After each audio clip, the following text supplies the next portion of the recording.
High friends, welcome to back my channel cooking with মৌসুমি।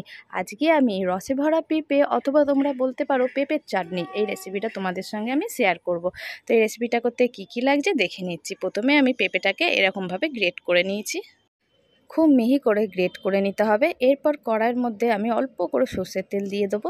তার মধ্যে 1 চামচেরও কম আমি এখানে 5 ফোড়ন দিচ্ছি। 5 ফোড়নটা একটু ভাজা হয়ে গেলে আমি গ্রেট করা পেঁপেটা আমি দিয়ে দেবো। 5 ফোড়নটা ভাজা হয়ে গেলে আমি গ্রেট করা পেঁপেটা আমি দিয়ে ভালো করে নাড়াচাড়া করে নেব। এটা আমি মিডিয়াম আছে আমি 5 মিনিটের মতন ভেজে নেব, যাতে পেঁপের কাঁচা গন্ধটা চলে যায়। এরপরে আমি এতে অল্প করে নুন দিয়ে দেবো, প্রায় হাফ চামচের মতো নুন দিয়ে আবারও ভালো করে নাড়াচাড়া করে নেব। ভালো করে নাড়াচাড়া করে নিয়ে আমি 5 মিনিটের জন্য লো আছে আমি চাপা দিয়ে রেখে দেবো। 5 মিনিট পর আবারও ভালো করে আমি নাড়াচাড়া করে নিচ্ছি। ভালো করে নাড়াচাড়া করে নেওয়ার পর আমি এখানে হাফ কাপের মতন জল অ্যাড করব, যাতে পেঁপেটা সেদ্ধ হয়ে যায়।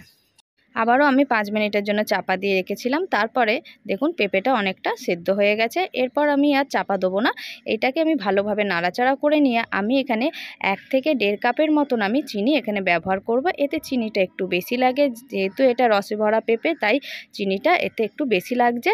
দিয়ে ভালো করে আমি নাড়াচাড়া করে নেব। এর মধ্যে আর কোনো রকম জল অ্যাড করব না, এইভাবেই রসের মধ্যে দিই এই পেঁপেটা আমাদের রেডি হয়ে যাবে। এরপরে আমি দিয়ে দেবো হাফ পাতিলেবুর রস, দিয়ে ভালো করে নাড়াচাড়া করে আমি নামিয়ে নেব। বন্ধুরা, রসে ভরা পেঁপে অথবা পেঁপের চাটনি একদম রেডি হয়ে গেছে। এই রেসিপিটা তোমাদের কীরকম লাগলো আমাকে কমেন্ট বক্সে কমেন্ট করে জানিও।